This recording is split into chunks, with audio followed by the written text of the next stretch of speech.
నమస్కారం. టీసాట్ వీక్షకులకి స్వాగతం. తెలంగాణ రాష్ట్ర పబ్లిక్ సర్వీస్ కమిషన్ నిర్వహిస్తున్నటువంటి గ్రూప్ 1 ప్రిలిమ్స్‌కు సంబంధించినటువంటి అంశాల్లో ముఖ్యంగా తెలంగాణ రాష్ట్ర ప్రభుత్వ విధానాలకు సంబంధించినటువంటి అనేక అంశాలను గతంలో టీసాట్ ద్వారా అభ్యర్థులకు అందించడం జరిగింది. ఈరోజు తెలంగాణ రాష్ట్ర ప్రభుత్వ విధానాల్లో భాగంగా ముఖ్యంగా బాలల సంక్షేమ యంత్రాంగంలో షెడ్యూల్డ్ కులాలు, తెగలు, వెనుకబడిన తరగతులు, మహిళలు, వికలాంగులు, సో ఇలాంటి వర్గాలతో పాటుగా బలహీన వర్గాలుగా పరిగణించబడుతున్నటువంటి బాలలకు సంబంధించినటువంటి సంక్షేమం మీద కూడా మనకి కొన్ని ప్రశ్నలు రావడానికి అవకాశం ఉంది. ముఖ్యంగా ఏ రాష్ట్ర ప్రభుత్వమైనా లేదా దేశం కేంద్ర ప్రభుత్వము లేదా ప్రపంచవ్యాప్తంగా అన్ని దేశాల్లో కూడా బాలల సంరక్షణకు సంబంధించినటువంటి యంత్రాంగాన్ని ప్రత్యేకంగా ఏర్పాటు చేయడం, సామాజిక సాధికారత, సోషల్ ఎంపవర్మెంట్లో భాగంగా బాలల యొక్క సంక్షేమానికి సంబంధించి ప్రత్యేకమైనటువంటి విభాగాలను ప్రతి ప్రభుత్వం ఏర్పాటు చేసుకోవడం సర్వసాధారణంగా ఉంటుంది. ఎందుకు అంటే సమాజం శాశ్వతంగా ముందుకు కొనసాగేటువంటి సందర్భాల్లో తర్వాత తరానికి లేదా సమాజాన్ని నిర్మించేటువంటి బాలలు ఎవరైతే ఉన్నారో వారి యొక్క సంక్షేమానికి కనుక ప్రాధాన్యత ఇవ్వగలిగితేనే భవిష్యత్ సమాజాలు శాంతియుతంగా లేదా అభివృద్ధి దిశగా పయనించేటువంటి అవకాశం ఉంటుంది. అంటే నేటి బాలలే రేపటి పౌరులు, అంటే రేపటి సమాజాన్ని నిర్మించేటువంటి బాలల సంక్షేమానికి రాష్ట్ర ప్రభుత్వాలు కానీ లేదా కేంద్ర ప్రభుత్వం లేదా ప్రపంచవ్యాప్తంగా అన్ని దేశాలు కూడా ప్రత్యేకమైనటువంటి యంత్రాంగాన్ని ఏర్పాటు చేసుకుని అనివార్యం. ఒకవేళ ఈ యంత్రాంగాన్ని కనుక సరిగా లేకపోతే భవిష్యత్తులో సమాజము అస్తవ్యస్తంగా ఉండొచ్చు. అదేవిధంగా ప్రభుత్వం కూడా అనేక ఇబ్బందులు గురయ్యేటువంటి అవకాశం ఉంది. సో ఈ నేపథ్యంలో బాలల సంక్షేమానికి సంబంధించినటువంటి యంత్రాంగం ఏ విధంగా ఉంది, తెలంగాణ అదేవిధంగా కేంద్ర ప్రభుత్వ స్థాయిలో బాలల సంక్షేమానికి చేపడుతున్నటువంటి కొన్ని చర్యలు చూడడం జరుగుతుంది. సో దానికంటే ముందు బాలలు ఎదుర్కొంటున్నటువంటి కొన్ని సమస్యల మీద అవగాహన ఉంటే రాష్ట్ర ప్రభుత్వము లేదా కేంద్ర ప్రభుత్వము ఎలాంటి విధానాలను అవలంబిస్తున్నది.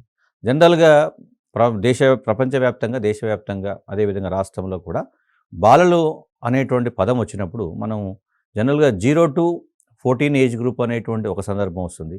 6 to 14 అనేటువంటి ఒక సందర్భం వస్తుంది. అంటే బాలలు అనేటువంటి పదానికి సంబంధించి చెప్పేటప్పుడు మనకి శైశవ దశలో 0 నుండి 6 ఏజ్ గ్రూప్ ఉన్నటువంటి ఒక వర్గాన్ని తీసుకుంటాం. అదేవిధంగా 6 to 14 ఉన్నటువంటి ఒక వర్గం ఉంటుంది. తర్వాత కొన్ని దేశాలలో 6 to 18 ఇయర్స్ ఉన్నటువంటి సందర్భాన్ని తీసుకొస్తాం. అంటే మనకి ప్రపంచవ్యాప్తంగా ఒక యూనిఫామిటీ ఉండదు. బాల కార్మికులు అనేటువంటి సందర్భం చెప్పేటప్పుడు కూడా నిజానికి 0 to 6 ఏజ్ గ్రూప్ ఉన్నటువంటి పిల్లలు అత్యంత సున్నితమైనటువంటి వర్గం కాబట్టి వాళ్ళని దేంట్లో పరిగణలోకి తీసుకోం. కానీ బాలకార్మికి చెప్పేటప్పుడు 6 to 14 ఏజ్ గ్రూప్ ఉన్నటువంటి పిల్లల్ని బడీయుడు పిల్లలు అంటారు. అదేవిధంగా ప్రపంచవ్యాప్తంగా అనేక దేశాల్లో, అభివృద్ధి చెందిన దేశాల్లో లేదా ఐక్యరాజ్య సమితి ఇచ్చినటువంటి నిర్వచనం కావచ్చు, లేదా ఇంటర్నేషనల్ లేబర్ ఆర్గనైజేషన్ ILO ఇచ్చినటువంటి నిర్వచనంలో 18 సంవత్సరాలలోపు ఉన్నటువంటి పిల్లలందరినీ కూడా బాలలుగా పరిగణించడం జరుగుతుంది. బట్ భారతదేశంలో మాత్రము 14 సంవత్సరాలలోపు ఉన్నటువంటి పిల్లల్ని బాలలుగా పరిగణిస్తున్నారు. అందువల్లనే నిజానికి 15 సంవత్సరాల నుంచి 59 సంవత్సరాల వయసు ఉన్నటువంటి వర్గాన్ని శ్రామిక శక్తి, లేబర్ ఫోర్స్ అంటారు. అంటే దాని అర్థం ఏమిటి అంటే ఈ వర్గం 15 నుంచి 59 సంవత్సరాలు ఉన్నటువంటి వర్గమే సమాజాన్ని నడిపించేటువంటి వర్గం. 15 సంవత్సరాల కంటే కింద తక్కువగా అంటే ఉన్నటువంటి పిల్లలు ఎవరైతే ఉన్నారో వాళ్ళు కనుక వాళ్ళ సంక్షేమానికి కనుక మనం ప్రభుత్వాలు పాటుపడగలిగితే తర్వాత కాలంలో వీళ్ళు దేశ శ్రామిక శక్తిలో ఈ 15 సంవత్సరాల నుంచి 59 సంవత్సరాల వరకు ఉన్నటువంటి ఈ వర్గాలు దేశ పారిశ్రామిక రంగంతో పాటు అనేక ఆర్థిక కార్యకలాపాల్లో ప్రత్యక్షంగా పాల్గొనేటువంటి వర్గాలు కాబట్టి ప్రభుత్వము బాలల సంక్షేమానికి అనివార్యంగానే ప్రయత్నాలు చేస్తుంది. బాలలు ప్రధానంగా ఏ సమస్య అంటే బాల కార్మిక వ్యవస్థ ద్వారా ఎక్కువగా నష్టపోతున్న సందర్భం ఉంది. అదే వెట్టి చాకిరీ, కట్టు బానిసత్వం, తెలంగాణ భూస్వామ్య విధానం, వీటన్నిటి వల్ల కింది కులాలు ముఖ్యంగా పిల్లలు అనేక రకాలుగా ఇబ్బందులు గురైన సందర్భం ఉంది. అంటే బాలికలు మరింత ఎక్కువగా సఫర్ అవుతున్నటువంటి సందర్భం ఉంది. సో ఈ నేపథ్యంలో బాలల సంక్షేమానికి ప్రభుత్వం కనుక ప్రత్యేక చర్యలు చేపట్టగలిగితే భవిష్యత్తులో మనము ఈ బలమైనటువంటి ఒక శ్రామిక శక్తిని మనకి ఎదిగే అవకాశం. అదేవిధంగా బాలలు ఎదుగుదలకు సంబంధించి చెప్పేటప్పుడు అటు శారీరక ఎదుగుదల, అదేవిధంగా మానసిక ఎదుగుదల ఏదైతుందో ఈ రెండూ కూడా సరిగా లేకపోతే భవిష్యత్తులో మనకి ఆ సమాజం బలహీనంగా ఉండేటువంటి అవకాశం ఉంటుంది. అంటే 2-3 అంశాల ఆధారంగా చూసినప్పుడు ప్రభుత్వము చేసేటువంటి కార్యక్రమాల్లో ఈ బాలల సంక్షేమానికి అధిక ప్రాధాన్యత ఎందుకు ఇవ్వాలి అన్నప్పుడు ఈ బాలలు ఆరోగ్యం పరంగా, మానసిక శక్తి పరంగా సమర్థవంతంగా ఉండగలిగితేనే రేపు భవిష్యత్తు సమాజానికి ఉపయోగపడతారు, అదేవిధంగా ప్రభుత్వానికి ఉపయోగపడతారు కాబట్టి ప్రభుత్వాలు కూడా బాలల సంక్షేమంపై మీద ప్రత్యేక దృష్టి పెడుతున్న సందర్భం ఉంది. సో మన భారతదేశానికి సంబంధించి తెలంగాణ రాష్ట్ర ప్రభుత్వానికి సంబంధించి కూడా చెప్పేటప్పుడు ఈ ఈ భావన చాలా ముఖ్యమైనటువంటి భావనగా వీళ్ళకి అందుకే ప్రభుత్వాలు కూడా ప్రాథమిక విద్యను తప్పనిసరిగా ఉచితంగానే అందించాలి అనేటువంటి భావన ఎందుకుందంటే ఆ దశలో వారి యొక్క మానసిక ఎదుగుదల, అదేవిధంగా పేద పిల్లలకి ఆహారాన్ని కూడా ఇప్పుడు ఐసీడీఎస్ ద్వారా 0-6 ఏజ్ గ్రూప్ ఉన్నటువంటి పిల్లలకి మనకి ఆ ఐసీడీఎస్ ద్వారా ఇంటిగ్రేటెడ్ చైల్డ్ డెవలప్మెంట్ స్కీమ్ ఏదైతుందో 1975లో వచ్చినటువంటి ఈ స్కీమ్ ద్వారా పిల్లలకి ఆహారాన్ని అందిస్తున్నటువంటి సందర్భం. అదేవిధంగా బాలకార్మిక వ్యవస్థను నిషేధించే పరంపరలో 6-14 సంవత్సరాల ఉన్న పిల్లలకి ఉచితంగా విద్యను అందించడమే కాకుండా మధ్యాహ్న భోజన పథకాన్ని కూడా దీనిలోనే పెట్టారు. ఇదంతా దేనికి సంబంధించింది అంటే ఈ బాలల సంక్షేమానికి కనుక ప్రభుత్వం ఇప్పుడు పాటుపడకపోతే, ఇప్పుడు సరైన విధంగా జాగ్రత్తలు తీసుకోలేకపోతే వీళ్ళే రేపు సమాజాన్ని నిర్మించేటువంటి వర్గం కాబట్టి తర్వాత సమాజం బలహీనంగా ఉండేటువంటి ప్రమాదం ఉంది.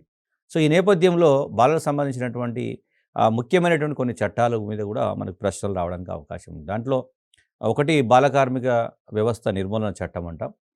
ఈ చట్టం గురించి గతంలో అనేక సార్లు ప్రశ్నలు అడిగారు. మీరు అనేక జనరల్ స్టడీస్‌లో సంబంధించినటువంటి విషయాన్ని చూస్తే దీని బ్యాక్‌గ్రౌండ్ కూడా తెలుసుకోవాలి. అంటే నిజానికి ఈ చట్టానికి ఉండేటువంటి బ్యాక్‌గ్రౌండ్ ఏందంటే రాజ్యాంగంలో ఉండేటువంటి నిబంధన 24 ప్రకారము ఈ చట్టాన్ని రూపొందించారు. 24 నిబంధన ఏదైతే ఉందో అది బాలకార్మిక వ్యవస్థ. దానికి ఇంకొక కాన్సెప్ట్ గతంలో అడిగినటువంటి మరొక ప్రశ్న ఏందంటే నిజానికి బాలకార్మిక వ్యవస్థ నిర్మూలన చట్టానికి సంబంధించి చెప్పేటప్పుడు దానికి ముందుగా ఒక కమిటీ వేశారు. 1979లో గురుపాద స్వామి కమిటీ అని ఒక కమిటీ వేశారు. ఈ బిట్టు చాలాసార్లు అడిగినటువంటి వీరు. ఏ కమిటీ సిఫార్సుల మేరకు 1986లో మనకి బాలకార్మిక వ్యవస్థ నిషేధ చట్టం వచ్చిందంటే గురుపాద స్వామి కమిటీ అని గుర్తుపెట్టుకోవాలి. సో దీంట్లో ఇంకొక బిట్టు కూడా వచ్చింది. దీని నుండి ఇంకొక ప్రశ్న ఏంటంటే ఈ గురుపాద స్వామి కమిటీ ఇచ్చినటువంటి ప్రధానమైన సిఫార్సు ఏమిటి అనేటువంటి మరొకసారి వచ్చింది. అది భారతదేశంలో లేదా ప్రపంచవ్యాప్తంగా మనకి బాలకార్మిక వ్యవస్థకు ప్రధాన కారణము, మూల కారణము పేదరికం అని చెప్పారు. సో అభ్యర్థులు గుర్తుపెట్టుకోవాల్సినటువంటి సందర్భం ఏంటంటే బాలకార్మిక వ్యవస్థను నిర్మూలించడం అనేది బాలల సంక్షేమంలో మొదటి అంశంగా చూస్తాం. దానికి ఒకటి రాజ్యాంగ నిబంధన 24, రెండోది 1979లో వచ్చినటువంటి గురుపాద స్వామి అంటే కమిటీ రిపోర్టు ఏదైతే ఉందో దాని ఆధారంగా ఈ చట్టాన్ని రూపొందించే ప్రయత్నం చేసినారు. సో ముఖ్యంగా భారతదేశానికి సంబంధించి చెప్పేటప్పుడు ప్రపంచ బాల కార్మికుల్లో భారతదేశంకి ఫస్ట్ ప్లేస్ ఉంది. అంటే ఆల్మోస్ట్ మొత్తం ప్రపంచ బాల కార్మికులు ఒక 100 మంది అనుకుంటే దానిలో 25 మంది కేవలం ఇండియా నుంచిలే ఉన్నారు. అంటే 25% వాటా కలిగి ఉన్నది కాబట్టి ప్రపంచంలో నెంబర్ 1 పొజిషన్లో ఉంది. ఇది చాలా ప్రమాదకరమైనటువంటి సంకేతం. సో అదే పరంపర మనకి తెలంగాణ రాష్ట్రంలో కూడా అత్యధికంగా బాల కార్మికులు వ్యవసాయము మరియు ఇతర కుల వృత్తులు, చేతి వృత్తులు, కుటీర పరిశ్రమలు, హోటళ్లలో అనేక రూపాలలో బాల కార్మికులు ఉన్నటువంటి సందర్భం కూడా. సో ఈ నేపథ్యాన్ని కూడా గుర్తుపెట్టుకోవాలి. అంటే స్టేట్మెంట్ రూపంలో ఇచ్చినప్పుడు అది మనకు బాగా ఉపయోగపడుతుంది. సో తర్వాత మరొక బాల న్యాయ చట్టం కూడా ఇచ్చారు. సో దీని ప్రకారము బాల కార్మిక వ్యవస్థకు సంబంధించి చెప్పేటప్పుడు మనకి 14 సంవత్సరాలు చెప్తే, అదేవిధంగా బాల న్యాయ చట్టం ఏదైతే దాని ప్రకారం 18 సంవత్సరాల లోపు ఉండేటువంటి బాలలను సో ఆ విధంగా తీసుకున్నారు. తర్వాత ఐక్యరాజ్య సమితి ఇచ్చినటువంటి డెఫినేషన్ బాలల హక్కుల ప్రకటన అనేటువంటి ఒక ప్రకటన విడుదల చేయడం జరిగింది. సో ఈ ప్రకటన ఆధారంగా ప్రపంచ దేశాలు కూడా బాల కార్మికుల యొక్క హక్కుల కోసం, సంక్షేమం కోసం ప్రత్యేకమైనటువంటి యంత్రాంగాన్ని కూడా ఏర్పాటు చేసింది. సో అది ఒక కాన్సెప్ట్ గుర్తుపెట్టుకోవాలి. ఇక రెండోది ప్రపంచానికి సంబంధించి, భారతదేశానికి సంబంధించి, తెలంగాణకు సంబంధించినటువంటి కొన్ని అంశాలను. సో ఇది ఒక యూనివర్సల్ కాన్సెప్ట్ కాబట్టి చూస్తే ఓవరాల్గా మొత్తం ప్రపంచ జనాభాలో దాదాపు 19% బాలలు ఉన్నటువంటి పరిస్థితి ఉంది. అంటే నెక్స్ట్ సమాజాన్ని నిర్మించేటువంటి వర్గాలలో మనకి ప్రధానంగా 3 వర్గాలు తీసుకుంటాం.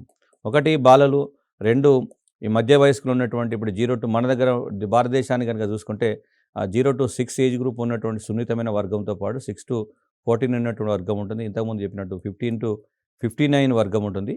తర్వాత 3వ దశలో వృద్ధాప్యం సంబంధించి 60+ అంటాం. అందుకే మనం ఈ 3 దశలు కూడా డెమోగ్రఫిక్ డివిడెంట్ అంటారు. అంటే జనాభా అనేది ఇప్పుడు మనకు సపోజ్ 2011 జనాభా లెక్కల ప్రకారం చూసినప్పుడు సో ఈ జనాభా ఈ 3 దశల్లో ఏ విధంగా ఉంది. సో ఒకవేళ వృద్ధ జనాభా ఎక్కువగా ఉందంటే సమాజం పైన బరువు ఉంటుంది. అదేవిధంగా బాలల సంఖ్య ఎక్కువగా ఉంది, పనిచేసే వాళ్ళు తక్కువగా ఉందంటే కూడా అది కూడా సమస్య. ఒక లెవెల్లో మెయింటెనెన్స్ ఉంటుంది. అంటే ఇండైరెక్ట్గా ఆల్మోస్ట్ లాస్ట్ కేటగిరీలో ఒక 10% ఉంటే ఫస్ట్ కేటగిరీలో ఒక 20% ఉంటే 70% అంటే 60-70% మనకి మధ్య వయస్కులు ఉండేటువంటి ఈ ఒక సమాజం ఉన్నప్పుడు అంటే ఎక్కువగా 60% వరకు ఉన్నటువంటి సమాజం ఉంటే ఆ డెమోగ్రఫిక్ డివిడెండ్ అంటారు. సో ఇది ఒక రేషియోలో ప్రపోర్షనేట్‌గా మనకు ఎప్పుడు చూసినా గానీ ఈ ప్రపోర్షనేట్ రేషియో ఉంటే ఇప్పుడు ఈ 2 వర్గాలను ఈ 2 వర్గాలను మనకి ఈ 2 వర్గాలకు సంబంధించినటువంటి సందర్భం వచ్చినప్పుడు ఈ 2 వర్గాలకు సంబంధించేటప్పుడు ఈ 20% జనాభా లేదా 10%, 30% లేదా 30 నుండి 40% జనాభాను మధ్యలో ఉండేటువంటి 60% జనాభా కాపాడుతుంది, పోషిస్తుంది. వీళ్ళు ఆధారపడే వర్గం. ఫస్ట్‌ను సెకండ్ మనకు సెకండ్ మాత్రమే 15-59 ఏజ్ ఉన్నటువంటి వర్గాలు మిగతా 2 వర్గాలకి సంక్షేమానికి దోహదపడేటువంటి సందర్భం. కాబట్టి బాలల జనాభా చూస్తే ప్రపంచ నిబంధనల ప్రకారము మనకి ఉండాల్సినటువంటి స్థాయిలోనే ఉన్నారు. బట్ వారి సంక్షేమానికి కృషి చేయాల్సిన అవసరం ఉందని గుర్తుపెట్టుకోవాలి. సో అదేవిధంగా చూస్తే ఆల్మోస్ట్ ఆల్ మనకి ఓవరాల్‌గా మళ్ళీ 6 టు ఈ స్టార్ట్ అయినటువంటి దేశం నుండి మొత్తం కనుక చూస్తే ఓవరాల్‌గా 18 ఇయర్స్ వరకు ఉన్నటువంటి అంటే 0-18 ఇయర్స్ ఉన్నటువంటి గ్రూప్‌ని కనుక తీసుకున్నప్పుడు ఆల్మోస్ట్ ఆల్ 42% ఉన్నటువంటి సందర్భం ఉంది. సో ఈ విధంగా అంటే అదేవిధంగా ఇప్పుడు అదే దాన్ని బ్రేకప్ చేస్తే మళ్ళీ 0-6 ఏజ్ గ్రూప్ ఉన్నటువంటి వాళ్ళు ఒక 16 కోట్ల మంది ఉన్నారు. జనాభా నిష్పత్తి పరంగా చూస్తే బాలల సంఖ్య ఉండాల్సిన దానికంటే ఎక్కువనే ఉన్నది. ఆ స్థాయిలోనే ఉండాల్సినటువంటి అవసరం ఉంది కాబట్టి అది ఓకే. సో ఇలాంటి బాలలకు సంబంధించి కేంద్ర ప్రభుత్వ స్థాయిలో ఉన్నటువంటి యంత్రాంగం ఏంది, లేదా రాష్ట్ర ప్రభుత్వ స్థాయిలో ఉన్నటువంటి యంత్రాంగం ఏంది చూసుకోవాలి. సో సంక్షేమానికి సంబంధించి కేంద్ర మహిళా శిశు సంక్షేమ శాఖ ఏదైతుందో ఇది ఇక్కడ ఎప్పుడు కూడా మహిళా శిశు సంక్షేమం అనేటువంటిది రెండు ఒకటే రకమైనటువంటి అంశంగా తీసుకుంటారు. భారతదేశమే కాకుండా ప్రపంచవ్యాప్తంగా అన్ని సమాజాల్లో కూడా ఈ అంటే శిశువు సంరక్షణ అనేటువంటి విషయంలో మహిళల యొక్క పాత్రే ఎక్కువ ఉంటుంది కాబట్టి మహిళల యొక్క పాత్ర ఎక్కువ ఉంటుంది కాబట్టి ఆ మంత్రిత్వ శాఖ పేరులో కూడా శిశు సంక్షేమము మహిళ రెండింటిని కలిపి బడ్జెట్ కేటాయింపు కానీ పథకాల రూపకల్పన కానీ వాటి అమలు యంత్రాంగం కానీ ఉంటుంది కాబట్టి సో ఈ నేపథ్యంలో మనకి ఒక క్వశ్చన్ అంటే బాలల సంక్షేమానికి సంబంధించి కేంద్ర ప్రభుత్వ మంత్రిత్వ శాఖ ఏమిటి అంటే కేంద్ర మహిళా శిశు సంక్షేమ మంత్రిత్వ శాఖ అనేటువంటిది గుర్తుపెట్టుకోవాలి. సో అది ఒక భావన. ఇక మరి ఏ సమస్యలు ఉన్నాయి అంటే గతంలో మనం చెప్పాం ప్రధానమైనటువంటి సమస్య బాలకార్మిక వ్యవస్థ. ఈ బాలకార్మిక వ్యవస్థకు సంబంధించినటువంటి అంశాల మీద కూడా మనకి గతంలో చాలాసార్లు ప్రశ్నలు వచ్చాయి. ఇందాక గురుపాదస్వామి కమిటీతో పాటు అనేక కమిటీలు కూడా ప్రధానంగా వ్యవసాయ ఆధారిత, కుల ఆధారిత, చేతివృత్తులపై ఆధారపడిన సమాజాల్లో బాలలు చదువుకు దూరంగా ఉన్నటువంటి సమాజాల్లో అనేక రకాల సమస్యలు ఎదుర్కొంటున్నారు కాబట్టి అది గుర్తుపెట్టుకునే ప్రయత్నం చేయాలి. ఇక బాలల సమస్యలను అర్థం చేసుకునేటప్పుడు మనకు ప్రధానంగా విద్య ఆధారంగా అంటే ఎడ్యుకేషను బేస్ చేసుకునే బాలలు బడిలో ఉన్నారా బయట ఉన్నారా అంటే బయట ఉన్నారు అంటే బడిలో ఉండాల్సినటువంటి పిల్లలు అది బయట ఉన్నారు అంటే ఆటోమేటిక్గా అదంతా కూడా బాలల సంక్షేమానికి ప్రభుత్వం లేదా ఈ బాలలు రేపు అనేక విధాలుగా వాళ్ళు వ్యక్తిగతంగా నష్టపోయే అవకాశం ఉంది. అదేవిధంగా సమాజం కూడా ఇబ్బంది పడేటువంటి అవకాశం ఉంది అనేది గుర్తుపెట్టుకోవాలి. సో దీన్ని ఎట్లా మనం అంచనా వేస్తాము? మనకి ప్రాథమిక విద్య ఉంటుంది, ప్రాథమిక ఉన్నత విద్య ఉంటుంది. అంటే 1 to 5th ఎడ్యుకేషను లేదా 5th to 7th 10th వరకు ఉన్నటువంటి ఎడ్యుకేషన్, తర్వాత ఇంటర్మీడియట్ ఎడ్యుకేషను. సో ఇలా అనేక రకాల వాటిని చూసినప్పుడు ఈ నిష్పత్తి ఏదైతుందో అంటే మనకి ఈ 48.1% ప్రాథమికోన్నత దశలో ఉండేటువంటి సందర్భం లేదా ప్రాథమిక స్థాయిలో 48% అంటే నిజానికి 100% ఉండాల్సినటువంటి ఈ ఎన్రోల్మెంట్ రేషియో ఏదైతుందో అది 48% ఉంది అంటే మనకి ఇంకా 52% ఎన్రోల్మెంట్ రేషియో లేదు అంటే ఇంతమంది పిల్లలు బయట ఉన్నట్టు సందర్భము, అదేవిధంగా వారి భవిష్యత్తులో ఇబ్బందులు పడేటువంటి సందర్భం ఉందని అంటే గ్రాస్ ఎన్రోల్మెంట్ రేషియో ఏదైతుందో సో దాన్ని మనం పెట్టుకుంటే అయితే మనకు విద్యకు సంబంధించి చెప్పేటప్పుడు అంటే మొత్తం మీద చూస్తే అట్లా ఓవరాల్గా 58% ఉన్నారు. బట్ మనం బ్రేకప్ తీసుకుంటే ఆల్మోస్ట్ ఆల్ 48% ఉన్నారు. అంటే ప్రాథమిక స్థాయిలో ప్రాథమికోన్నత స్థాయిలో యావరేజ్గా ఉన్నటువంటి సందర్భం. సో ఇది ఒక రకమైన సమస్య. ఇది ఒక సమస్య అయితే మరొక సమస్య ఏంటంటే బాలికల్లో కూడా మళ్ళీ బాలులతో పోలిస్తే బాలికలు ఎక్కువగా ఇబ్బంది గురవుతున్న సందర్భం ఉంది. అంటే బడికి వెళ్ళలేని పరిస్థితి ఉంది. కొన్ని సమాజాల్లో కొన్ని ఆచారాలు, వివిధ సమస్యలు, ముఖ్యంగా బాలికల పట్ల ఉన్నటువంటి వివక్షత, పితృస్వామ్య సమాజం కాబట్టి సహజంగానే బాలికల విద్య ముఖ్యంగా వివాహం తర్వాత వాళ్ళు వేరే కుటుంబానికి వెళ్తారు కాబట్టి అని చెప్పి వాళ్ళ వివాహానికి ఇచ్చినటువంటి ప్రాధాన్యత వారి విద్యకి ఇవ్వకపోవడం వల్ల కూడా మళ్ళీ బాలులతో పోలిస్తే బాలికల్లో చాలా తక్కువగా ఉంది. ఎన్రోల్మెంట్ రేషియో చాలా తక్కువ ఉంది. అర్బన్ ఏరియాస్‌తో కంపేర్ చేస్తే రూరల్ ఏరియాస్‌లో మరింత తక్కువగా ఉన్నటువంటి సందర్భం ఉంది. సో, ఈ విధంగా దాన్ని అర్థం చేసుకోవాలి. తర్వాత మరొక సమస్య ఏందంటే, పిల్లలు వివిధ రకాలైనటువంటి సామాజిక నేపథ్యంలో ఉన్నప్పుడు, ఈ రక్తహీనత మనకి సరైనటువంటి పౌష్టికాహారం లేకపోవడం వల్ల, అంటే ఆ పౌష్టికాహారం ఎప్పుడైతే అందుబాటులో ఉండదో ఆటోమేటిక్‌గా వాళ్ళు రక్తహీనత, అదేవిధంగా పౌష్టికాహార లోపంతో ఉన్నటువంటి సందర్భాలు ఎక్కువగా ఉన్నాయి. అంటే ఇది మనకి మహిళల్లో, అదేవిధంగా బాలికల్లో మరింత ఎక్కువగా కనబడే సందర్భం ఉంది. తర్వాత 5 సంవత్సరాల లోపు ఉన్నటువంటి పిల్లలు దాదాపు ప్రతి 100 మందిలో 43 మందికి సరైనటువంటి పోషణ లేదు. సో, సరైనటువంటి పౌష్టికాహారం లేకపోవడం వల్ల ఆ దశలో నిరోధక శక్తి చాలా తక్కువగా ఉంటుంది. కాబట్టి వాళ్ళు మరిన్ని వ్యాధులకు గురయ్యేటువంటి ప్రమాదం ఉంది. ఆ నేపథ్యంలోనే మనం గతంలో చెప్పినట్టు 0-6 ఏజ్ గ్రూప్ ఉన్నటువంటి పిల్లలకు ఉద్దేశించి ఈ ఐసీడీఎస్ మీద మనకు అనేక సార్లు ప్రశ్న. ఇప్పుడు మనకు తెలంగాణలో కూడా అంగన్వాడీ కేంద్రాలు ఏదైతుందో, ఈ అంగన్వాడీ కేంద్రాలు ప్రధానంగా దేనికి సంబంధించినవి అంటే, ఈ కేంద్ర ప్రభుత్వం మనకి ముఖ్యంగా 5 సంవత్సరాల లోపు పిల్లలకి సరైనటువంటి పౌష్టికాహారాన్ని అందించడం కోసమే ఏర్పాటు చేయబడినటువంటి సందర్భాలు చూస్తున్నాం. సో, అదేవిధంగా ఇంకా కొన్ని సందర్భాలు చూస్తే మనం శిశు మరణాల రేటు కనుక చూస్తే 1000:39 ఆల్మోస్ట్ ఆల్ మిగతా వాళ్ళు అంటే పుట్టిన ప్రతి 1000 మంది పిల్లల్లో 39 మంది మరణించిన సంవత్సరం లోపే చనిపోతున్నటువంటి సందర్భాలు. ఒక 1000 మంది ఇప్పుడు సపోజ్ ఒక సంవత్సర కాలంలో 2021లో ఒక 1000 మంది జన్మించింది చూస్తే దాంట్లో యావరేజ్‌గా ఒక 39 మంది ఫస్ట్ 1 ఇయర్ లోపే చనిపోతున్నటువంటి సందర్భం ఉంది. సో, కారణం నిజానికి జన్మించిన తర్వాత 100కు 100% మనం సక్సెస్ రేట్ ఉండాలి. బట్ ఇది ఉండడానికి కారణమే చాలా అనేక రకాలు ముఖ్యంగా తల్లి గర్భస్థ దశలో తీసుకోవాలంటే సరైనటువంటి పౌష్టికాహారం అందకపోయినా, లేదా జన్మించిన తర్వాత సరైనటువంటి వైద్యం అందకపోయినా, పౌష్టికాహారం అందకపోయినా కానీ చనిపోతున్న సందర్భం ఉంది. సో, దాంతో పాటుగా అనేక రకాల వ్యాధులు, ముఖ్యంగా పోలియో లాంటి వ్యాధులు బారిన ఎక్కువగా ఈ వయస్సులోనే పడే అవకాశం ఉంది కాబట్టి, ఈ టీకాల కార్యక్రమం కనుక చూస్తే ఒక రకంగా అది పూర్తిగా 100% ఉండాల్సినటువంటి అందరికీ అందుబాటులో నిర్దిష్టంగా 0-5 ఏజ్ గ్రూప్ ఉన్నటువంటి పిల్లలకు వేయాల్సినటువంటి టీకాలు ఏవైతున్నాయో అవి 100% అందరికీ అందుబాటులో ఉండాల్సింది. బట్ ఉండకపోవడం వల్ల కూడా మనకి అనేక సమస్యలు తలెత్తుతున్నాయి. అంటే పట్టణ ప్రాంతాల్లో కేవలం 67%, గ్రామీణ ప్రాంతాల్లో 57% మందికి మాత్రమే అందుబాటులో ఉండటం. తర్వాత ఫలితంగా మరొక సమస్య ఏందంటే, పిల్లల్ని బలహీన వర్గాలుగా పరిగణించడం వల్ల వారిపైన అనేక సందర్భాల్లో నేరాలు, అత్యాచారాలు, బాల్య వివాహాలు కూడా ఎక్కువగా జరుగుతున్నటువంటి సందర్భం ఉంది.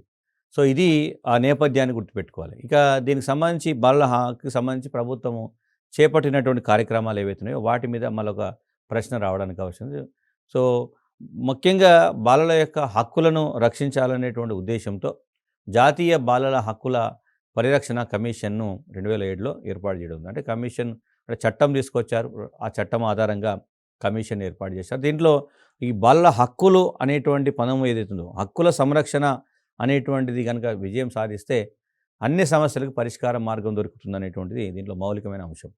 సో, ఈ పరిరక్షణ చట్టం 2005లో వచ్చినటువంటి చట్టం ప్రకారము 2007లో ఏర్పాటు చేశారు.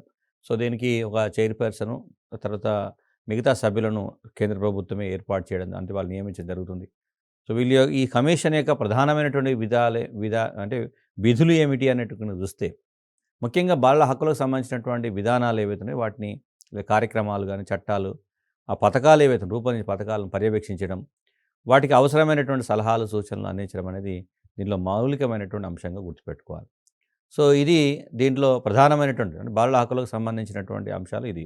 తర్వాత బాలలకు సంబంధించి చెప్పేటప్పుడు ఈ కమిషన్ మనం 1948 ఫ్యాక్టరీల చట్టం ప్రకారము మనం భారతదేశంలో ఫ్యాక్టరీల చట్టం ఏదైతుందో దాని ప్రకారము 14 సంవత్సరాల లోపు ఉన్నటువంటి పిల్లల్ని మనం బాలలుగా తీసుకుంటున్నాం.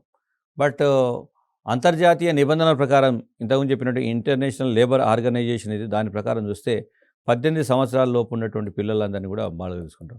సో, ఈ విషయంలో ముఖ్యంగా బాలల హక్కుల పరిరక్షణ కమిషన్‌కి సంబంధించి చెప్పేటప్పుడు ఈ 18 సంవత్సరాల లోపు వయసు ఉన్నటువంటి పిల్లల్ని బాలలుగా పరిగణించారు. సో, అందుకే 18 సంవత్సరాల వరకు ఉండేటువంటి వారి చేత ఎట్లాంటి పనులు చేయించరాదు అనేటువంటి నిబంధన మనకి ఈ చట్టం ద్వారా కలిపి అంటే రాజ్యాంగంలో ఉండేటువంటి 24వ నిబంధనకి కొనసాగింపుగా 48లో వచ్చినటువంటి ఫ్యాక్టరీల చట్టం యొక్క డెఫినేషన్స్‌ను పరిగణలోకి తీసుకుంటూ ఈ చట్టం, ఈ కార్యక్రమం ద్వారా ముఖ్యంగా 18 సంవత్సరాల లోపు ఉండేటువంటి పిల్లల చేత ఎట్టి పరిస్థితిలో ఎలాంటి పనులు చేయించకూడదనేది గుర్తుపెట్టుకోవాలి. సో, దానితో పాటుగా మనకు చైల్డ్ డెవలప్‌మెంట్‌కి సంబంధించి మరికొన్ని సంస్థలను కూడా ఏర్పాటు చేశారు. For example national institute for public cooperation and child development అనేటువంటి ఒక కార్యక్రమాన్ని 1966లో ప్రారంభించారు. ఇది మహిళా శిశు సంక్షేమ మంత్రిత్వ శాఖలో అంతర్భాగంగా కొనసాగుతున్న సందర్భం. సో, ఇది కూడా ఏం చేస్తుందంటే ఈ సంస్థ కూడా ఈ బాలలకు సంబంధించినటువంటి విధానాలు గానీ, కార్యక్రమాలు ఏవైతే వాటిని ప్రోత్సహించడం, అదేవిధంగా వాటి అమలుకు అవసరమైనటువంటి సాంకేతికపరమైనటువంటి సలహాలు అందించడం, అదేవిధంగా అటు కేంద్ర ప్రభుత్వానికి గానీ, లేదా కొన్ని స్వచ్ఛంద సంస్థలకి అవసరమైనటువంటి సలహాలు, సూచనలు అందించేటువంటి విధంగా ఒక మీడియేటర్ లాగా ఉంటుంది. తర్వాత మరొక కార్యక్రమం ఇది సెంట్రల్ అడాప్షన్ రిసోర్స్ అథారిటీ అంటాం. సో, ఇది సెంట్రల్ అడాప్షన్ రిసోర్స్ అథారిటీ ముఖ్యంగా దత్తత ఏదైతే ఉందో దాన్ని మరింత సమర్థవంతంగా, పారదర్శకంగా అమలు చేయడానికి గాను రూపొందించబడ్డటువంటి సంస్థ ఇది. సో, దీంట్లో మళ్ళీ 2 భాగాలుంటాయి. ఒకటి child adoption resource information and guidance system 2011లో వచ్చినటువంటి ఇదొకటి. ఇదొక వెబ్ ఆధారిత నిర్వహణ, అదేవిధంగా పర్యవేక్షించేటువంటి సంస్థ చెప్తారు. తర్వాత guidelines covering adoption of children 2011. ఇది ఏం చేస్తుందంటే దత్తతకు సంబంధించినటువంటి మార్గదర్శక సూత్రాలను, అదేవిధంగా ప్రక్రియలను సక్రమంగా అమలు చేసేటువంటి సంస్థగా ఇది ఉంటుంది. తర్వాత ఇంటర్నేషనల్ కాన్ఫరెన్స్ ఆఫ్ అడాప్షన్ 2013లో వచ్చింది. తర్వాత ఇంటర్ కంట్రీ అడాప్షన్ 1993లో ఉన్నటువంటి సందర్భం. తర్వాత హేగ్ కన్వెన్షన్ ఏదైతే ఉందో దానికి అనుగుణంగా 2003లో కేంద్ర ప్రభుత్వము ఆ నిబంధనలను కూడా ప్రభుత్వం అంగీకరించి విధి విధానాలు రూపొందించుకోవడం జరిగింది. సో, వీటిని కూడా మనకి అడిగే అవకాశం ఉంటుంది. తర్వాత కొన్ని చట్టాల మీద కూడా మనకు అవగాహన ఉండాలి. ముఖ్యంగా ఈ భారతదేశంలో బ్రిటిష్ కాలంలో వచ్చినటువంటి కొన్ని చట్టాలు ఉన్నాయి. వాటిని కూడా దీనిలో పరిగణలోకి తీసుకుంటారు. ఫస్ట్ చెప్పేటప్పుడు ఈ సంరక్షకుల చట్టం 1890 గానీ, బాలల చట్టం 1933 గానీ, బాలల హక్కుల చట్టం 1938 గానీ, తర్వాత స్వాతంత్ర అనంతరం వచ్చినటువంటి కొన్ని చట్టాలు ముఖ్యంగా గనుల చట్టం 1952 ప్రకారం 16 సంవత్సరాలలోపు పిల్లల్ని శ్రామికులుగా గనులలో నియమించరాదు అనేటువంటి ఒక సందర్భం ఉంది. తర్వాత 1956లో వచ్చినటువంటి చట్టం ఏదైతే ఉందో హిందూ దత్తత మరియు నిర్వహణ చట్టం. సో, ఎవరైతే అనాథ పిల్లలు ఉంటారో, ఆధారం లేని పిల్లలు ఉంటారో, కుటుంబం జీవించే అవకాశం లేని వారిని దత్తత తీసుకునేటువంటి విధంగా ఈ చట్టం తీసుకొచ్చింది. అదేవిధంగా బాలలు ఎక్కువగా అక్రమ రవాణాకు గురవుతున్నారు కాబట్టి, సో, అక్రమ రవాణాకు గురవుతున్నటువంటి వారిని దృష్టిలో పెట్టుకొని అక్రమ రవాణా నిషేధ చట్టం 1956. సో, దీంట్లో బాలలు, మహిళలు ఇద్దరు కూడా ఎక్కువగా అక్రమ రవాణాకు గురవుతున్నారు కాబట్టి దాన్ని గుర్తుపెట్టుకున్నారు. తర్వాత మోటారు రవాణా కార్మికుల చట్టం 1961 ఏదైతే ఉందో దాని ప్రకారము 15 సంవత్సరాల లోపు బాలలు ఎవరైతే ఉన్నారో వాళ్ళతో మోటారు రవాణా రంగంలో పని చేయించరాదు అనేటువంటి ఒక నిబంధన పెట్టారు. వెట్టి చాకిరీ నిర్మూలన చట్టము 1976. అది ముఖ్యంగా భారత రాజ్యాంగంలో ఉండేటువంటి 23వ నిబంధన ప్రకారము ఈ చట్టాన్ని తీసుకొచ్చారు. దీంట్లో వెట్టి చాకిరీతో పాటు ఇంకా మిగతా బేగార్ అని పిలిచారు. అది కూడా ఒక రకమైనటువంటి వెట్టి రూపమే. అదేవిధంగా మానవ అక్రమ రవాణా కానీ, జోగిని, దేవదాసి వ్యవస్థలు ఏవైతే వాటిని కూడా ఇది కూడా అంటే నిర్మూలించే సందర్భం ఉంది. బాలలకు సంబంధించి చెప్పేటప్పుడు తెలంగాణలో ఒక ప్రమాదకరమైనటువంటి దురాచారము ఈ జోగిని వ్యవస్థ. ముఖ్యంగా దళిత బాలికలను 8 నుంచి 12 సంవత్సరాల వయసు ఉన్నటువంటి పిల్లలను ముఖ్యంగా జోగినులుగా మార్చి అత్యంత విషాదకరంగా జీవనం కొనసాగించే పరిస్థితి ఏదైతుందో దానిని కూడా ఈ చట్టం ద్వారా నిర్మూలించడం జరిగింది. సో, అట్లా అభ్యర్థులు ఏంటంటే ఒక్కోసారి దీనికి అనుబంధంగా ఉన్నటువంటి సమాచారం మీద కూడా స్టేట్మెంట్స్ రూపంలో ప్రశ్నలు రావడానికి అవకాశం ఉంటుంది. కాబట్టి ఆ నేపథ్యాన్ని గుర్తుపెట్టుకోవాలి. అదేవిధంగా మన అల్టిమేట్‌గా బాలల సంక్షేమానికి సంబంధించి చెప్పేటప్పుడు ఈ వెట్టి చాకిరీ నిర్మూలన చట్టం 19 అంటే ఇక్కడ 2 నిబంధనలు ఇది రాజ్యాంగ నిబంధన 23 ఇది 1976 అన్నాను. అదేవిధంగా రాజ్యాంగ నిబంధన 24 ఏదైతుందో అది 1986. అట్లా కూడా గుర్తుపెట్టుకునేటప్పుడు ఈ 2 రాజ్యాంగ నిబంధన 24 1986, 23 1976. సో, దీనికి 1975లో ఒక ఆర్డినెన్స్ వచ్చింది. వెట్టి చాకిరీ నిర్మూలన ఆర్డినెన్స్ ఎప్పుడొచ్చిందని కూడా ఒకసారి అడిగారు. ఆర్డినెన్స్ అంటే చట్టం చేయలేని పరిస్థితి ఉన్నప్పుడు అర్జెంటుగా దాన్ని ఇంప్లిమెంట్ చేసేయడం కోసము ఫస్ట్ ఆర్డినెన్స్ తీస్తారు.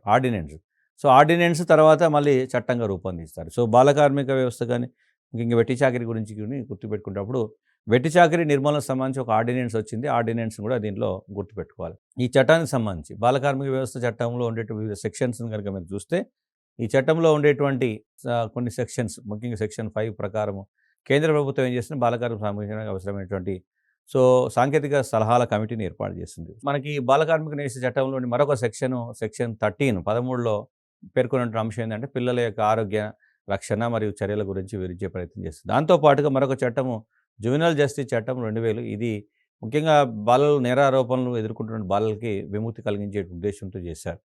సో, ఈ చట్టం బాలల యొక్క అభివృద్ధి, వారి యొక్క అవసరాలు, పునరావాస చర్యల గురించి సూచించే ప్రయత్నం. దాన్ని 2006లో సవరించి ముఖ్యంగా అనేక రకాల మరికొన్ని వర్గాలను కూడా జువెనైల్ జాబితాలో చేర్చారు. కుష్టి వ్యాధిగ్రస్తులు, క్షయవ్యాధిగ్రస్తులు, హెపటైటిస్ వ్యాధిగ్రస్తులు, వారి పిల్లల పట్ల కూడా విచక్షణ కలిగి ఉండాలి. వాళ్ళని ఇబ్బంది పెట్టొద్దు. అదేవిధంగా జువెనైల్ జస్టిస్ కోర్టులను, పిల్లల సంక్షేమ కమిటీలను కూడా ఏర్పాటు చేయడం. తర్వాత పిల్లల సంరక్షణ కోసము రిజిస్ట్రేషన్ తప్పనిసరి చేయడం కూడా ఇందులో నిర్దేశించారు. దాని తర్వాత బాల్య వివాహాన్ని నిషేధిస్తూ ముఖ్యంగా బాలికలు ఎదుర్కొనే మరో సమస్య బాల్య వివాహాలు. కాబట్టి బాల్య వివాహ నిషేధ చట్టం కూడా వచ్చింది. సో, ఈ చట్టము ఉల్లంఘిస్తే కఠినమైనటువంటి శిక్ష ఉంటుంది. దాంతోపాటు మరొకటి ఉచిత నిర్బంధ విద్యా హక్కు చట్టం. ఇది చాలా ఇంపార్టెంట్. అభ్యర్థులకి ఈ చట్టం గురించి చాలా లోతుగా చదువుకోవాలి. అనేక రూపాల్లో ప్రశ్నలు రావడానికి అవకాశం ఉంది. 2009లో ఇచ్చినట్టు ఈ చట్టం 2010 నుండి అమల్లోకి వచ్చింది. ముఖ్యంగా దీనికి ఉండే నేపథ్యాన్ని కూడా గుర్తుపెట్టుకోవాలి. ముఖ్యంగా ఆదేశ సూత్రాల్లో ఉండేటువంటి 45వ నిబంధన ఏదో దాని ప్రకారం 6-14 సంవత్సరాల పిల్లలకి తప్పనిసరిగా విద్య అందించాలనే నిబంధన ఏదైతే దాన్ని దీనిలో చూపించడం జరిగింది.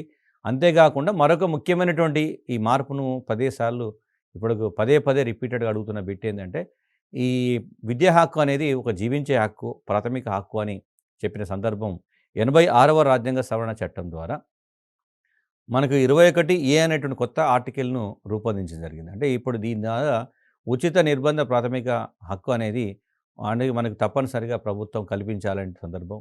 సో, ఇది దీని మీద చాలా సార్లు కొంచెం లోతుగా అర్థం చేసుకునే ప్రయత్నం చేయాలి. చాలా సార్లు ప్రశ్న అడుగుతున్నారు కాబట్టి. 5వ తరగతి వరకు తప్పనిసరిగా వారి ప్రాంతానికి కిలోమీటర్ల లోపలే ఒక పాఠశాలను ఏర్పాటు చేయాలి. ఒకవేళ లేకపోతే మరిన్ని క్లాసులను పెంచాలి. కొత్త స్కూల్స్‌ని ఏర్పాటు చేయాలి. పాఠశాలల్లో సరిపోకపోతే ప్రైవేట్ పాఠశాలల్లో 25% సీట్లను పేద పిల్లలకు కేటాయించాలి. ఆ వ్యయాన్ని ప్రభుత్వమే భరించాలి. సో, అదేవిధంగా అవసరమైతే ప్రభుత్వ, ప్రైవేట్ భాగస్వామ్యాన్ని కూడా ప్రోత్సహించాలి. అట్లా చెప్పడం. తర్వాత మధ్యలో డ్రాప్ అవుట్స్ ఎవరంటారో వాళ్ళని అవసరమైన మేరకు వాళ్ళకి ఏ వయసులో ఏ విద్య నేర్చుకోవాలో ఆ విద్యకు అందించేటట్టు చేయడం. బాలలకి ఎవ్వరికి కూడా వాళ్ళు చదువుకోవాలనుకుంటే ఎట్టి పరిస్థితుల్లో వాళ్ళని విచక్షణ చూపవద్దని చెప్పాడు. తర్వాత బాలలకు సంబంధించి మరొక ముఖ్యమైన అంశము వారి బాలల పట్ల జాతీయ విధానం 1974. సో, దీంట్లో బాలల సంక్షేమానికి సంబంధించినటువంటి అనేక విషయాలను వివరించారు. 2013లో దీన్ని సవరించారు. బాలల సమస్యలన్నిటికీ ఒక సమగ్రమైనటువంటి విధానము అని చెప్పొచ్చు. దీంట్లో ఏముంటుందంటే 18 సంవత్సరాలకు సంబంధించిన పిల్లల్ని బాలలు పరిగణిస్తూ బాలలందరికీ కూడా మానవ హక్కులు కల్పించడం. అదేవిధంగా వారు బాలలకు సంబంధించినటువంటి వారు స్వేచ్ఛగా అభివృద్ధి చెందే విధంగా, ఆ విధంగా శారీరకంగా, మానసికంగా ఎదగడానికి అవకాశాలు కల్పించడం. అదేవిధంగా వారికి గుర్తింపునివ్వడం, భావోద్వేగాన్ని, సాంస్కృతికమైనటువంటి అంశాలను కూడా పరిగణలోకి తీసుకొని వారిని మొత్తం మీద చెప్పాలంటే వారి సర్మతో ముఖాభివృద్ధి అంటే సమగ్రమైనటువంటి అభివృద్ధి అన్ని రకాలుగా చూడటం. ముఖ్యంగా వాళ్ళని ఎలాంటి దోపిడీకి గురి కాకుండా, బాల కార్మిక వ్యవస్థలో వెట్టి చాకిరీలోకి వెళ్లకుండా, అక్రమ రవాణాకు గురి కాకుండా, గౌరవంగా జీవించేటట్టు చేయడం అనేది దీంట్లో ప్రధానమైన అంశం. దాన్ని అమలు చేయడం కోసం ప్రభుత్వం ఏం చేసింది జాతీయ కార్యాచరణ ప్రణాళికను రూపొందించి బాల జాతీయ కార్యాచరణ మరియు సమన్వయ బృందాన్ని ఏర్పాటు చేయడం జరిగింది. సో, అట్లా కొన్ని విషయాలు ముఖ్యంగా ఒక రకంగా చూస్తే మనకి ఆల్మోస్ట్ ఆల్ 2050 నాటికి ప్రపంచ మొత్తం జనాభాలో సో, భారతదేశంతో సహా 9 దేశాల్లోనే సగం వరకు ఉండే అవకాశం ఉంది. అంటే ఒక రకంగా చెప్తే ప్రతి దేశానికి మూలధనము బాలలే అయితారు కాబట్టి అట్లాంటి ఆ మూలధనాన్ని మనం ఎంత క్వాలిటీగా మనం పెంచుకోగలిగితే రేపు సమాజానికి అంత ఉపయోగం ఉంటుందని గుర్తుపెట్టుకోవాలి. సో, ఇట్లా అంటే బాలలకు సంబంధించినటువంటి యంత్రాంగం మీద మనకి ప్రశ్నలు అనేక రకాలుగా రావడానికి అవకాశం ఉంది. సో, ఇది ఒక రకంగా అభ్యర్థులు అర్థం చేసుకునేటప్పుడు భారతదేశంలో బాలలకు సంబంధించినటువంటి అంశాలు ఏవైతే ఉన్నాయో వాటిని విభిన్న రకాలుగా అర్థం చేసుకోవాలి. కొన్ని ముఖ్యమైన చట్టాలు, తర్వాత దానికి సంబంధించినటువంటి విధానాలు వాటన్నింటిని కూడా పరిగణలోకి తీసుకోవాలి. సో, బాలల సంక్షేమానికి సంబంధించి రాజ్యాంగంలో పేర్కొన్న నిబంధనలు, అదేవిధంగా రూపొందించబడిన చట్టాలు, అదేవిధంగా ప్రభుత్వం తయారు చేసి అంటే ఏర్పాటు చేసుకున్నటువంటి యంత్రాంగాలు, అదేవిధంగా కాలానుగుణంగా వచ్చినటువంటి వివిధ పథకాలు, ముఖ్యంగా తెలంగాణ రాష్ట్ర ప్రభుత్వం రూపొందించినటువంటి పథకాలు, వాటి అమలు, వాటి ప్రభావం ఏ విధంగా ఉంటుంది? ఇలాంటి అనేక విషయాలను మనం ఒకసారి ఒక క్రోనాలజీలో రాసుకునేటువంటి ప్రయత్నం చేయాలి. అంటే దేశ జనాభాలో అత్యధిక శాతం ఉన్నటువంటి ఈ వర్గానికి అంటే నెక్స్ట్ రీప్లేస్‌మెంట్ వర్గం బాలలు కాబట్టి, అంటే మధ్య వయస్కులు వృద్ధులుగా మారిపోతారు. మళ్ళీ బాలలే మధ్య వయస్కులుగా మారుతారు కాబట్టి, మనం సమాజంలో ఈ మధ్య వయస్కులను తయారు చేసేటువంటి బాలల సంక్షేమం ఏదైతుందో దానిపైన తప్పనిసరిగా చెప్పుకోవాలి. ముఖ్యంగా యువ జనాభా ఎక్కడైతే ఎక్కువగా ఉంటుందో, సో ఆ దేశానికి సరైనటువంటి రక్షణ కనిపించబడుతుంది. సో అదేవిధంగా మరి యువ జనాభాలో కూడా మళ్ళీ సరైనటువంటి కుటుంబ నేపథ్యం గానీ, అదేవిధంగా సామాజిక సపోర్ట్ గానీ లేకపోతే దానివల్ల కూడా ఉపయోగం ఉండదు. ముఖ్యంగా ఇప్పుడు ఉన్నటువంటి గణాంకాల ప్రకారం చూస్తే భారతదేశంలో ఉన్నటువంటి మొత్తం యువ జనాభాలో దాదాపు 4% వరకు అనాథలు, నిరాశ్రయులైనటువంటి బాలలే ఉన్నారు. సో ఆల్మోస్ట్ ఓవరాల్‌గా చూస్తే మనం సంఖ్యాపరంగా చూస్తే దాదాపు 3,00,00,000 వరకు ఉన్నటువంటి సందర్భం ఉంది. సో బాలల సంక్షేమానికి సంబంధించి చెప్పేటప్పుడు మనకి ఈ అంశాన్ని కూడా పరిగణలోకి తీసుకోవాలి. అంటే యువ జనాభా దాదాపు 4% వరకు ఉన్నటువంటి ఈ దేశం అంటే 3,00,00,000 వరకు ఉన్నటువంటి ఈ దేశంలో మనము భవిష్యత్తులో మనం ఇట్లాంటి వారిని ముఖ్యంగా అనాథలే ఇప్పుడు దాదాపు 3,00,00,000 వరకు ఉన్నారంటే వాళ్ళు సామాజిక రక్షణకు కరువైనటువంటి బాల్యంలో సామాజిక రక్షణ కరువైంది కాబట్టి ప్రభుత్వాలు బాల్య దశలోనే వారికి సరైనటువంటి సహకారాన్ని అందించగలిగితే తప్పనిసరిగా వాళ్ళకి అని మరికొన్ని కార్యక్రమాలు ముఖ్యంగా బాలల సంక్షేమానికి సంబంధించిన మరికొన్ని కార్యక్రమాలున్నాయి. అవి నెక్స్ట్ పార్ట్ 2లో వివరించేటువంటి ప్రయత్నం చేస్తాం. Thank you.